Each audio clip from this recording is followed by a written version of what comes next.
Hello, Rob here, and welcome to R&B Reviews. Well, Halloween will be coming up. It's just around the corner, so I decided to kick things off by looking at some horror movies, both classic or something maybe recent, and I decided to do maybe one or two a week until Halloween rolls around. In addition to reviewing horror movies, I'm actually getting into the Halloween spirit by wearing shirts. See, I've got the Universal monster movies. You got the Wolfman, the Mummy, you got the Frankenstein monster, Dracula, and the creature from the Black Lagoon, all ready to roll around. Well, first I decided to kick this series off by looking at a movie that I've actually seen many times and I've been wanting to review for quite some time, and I figured now is any time than ever. I'm going to be looking at The Cabinet of Dr. Caligari. This movie came out in 1920, and it's, as you can tell, it'll be celebrating its 100th anniversary next year. Now, this movie is significant in a lot of ways to me. On a personal level, it's actually the first silent movie that I ever saw.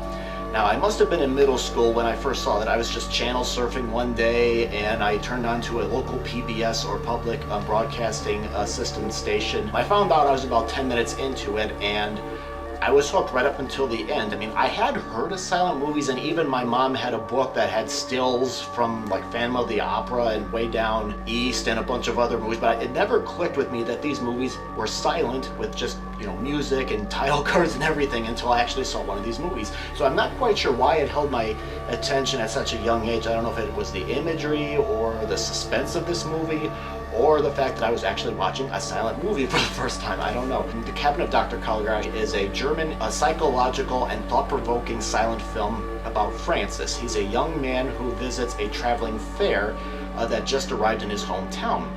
He visits it with his friend Alan, and while there they see this sideshow staged for a hypnotist named Dr. Caligari, played by Werner Krauss. His act is basically he has a somnambulist, which is a sleepwalker named Cesare. He's played by Conrad Veidt, and wakes Cesare up, and he can tell your future and any other questions that you might have. But at night, Caligari uses him to commit murders. What is striking about this movie is, of course, the visual look of this film. The sets, the makeup, the costumes are done to reflect the madness of the mind of the person telling the story. Using art directors from German's expressionist movement, it has a very dark and twisted visual style. The sets, and both indoors and outdoors, are twisted, they're slanted, they're misshapen. The chairs are very high, shadows are painted on the sets, on the walls, the floors, all kinds of places. With the performances, I thought that both Krauss and Veidt gave very chilling performances as Caligari and Cesare, especially, just from their movements and even their facial expressions, especially when Caligari has Cesare awake for the first time.